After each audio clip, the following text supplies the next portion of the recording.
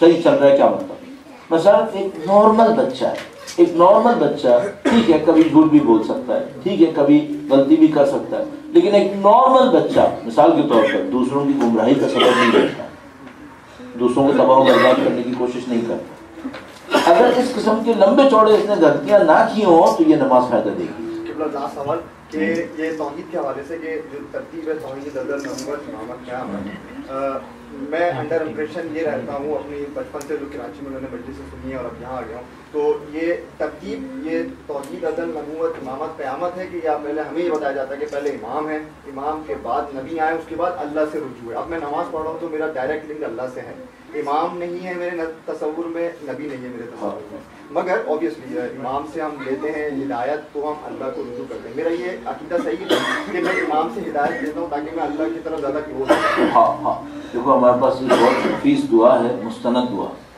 کہ مثلا جب مولا چھٹے امام نے درود بھیجے گا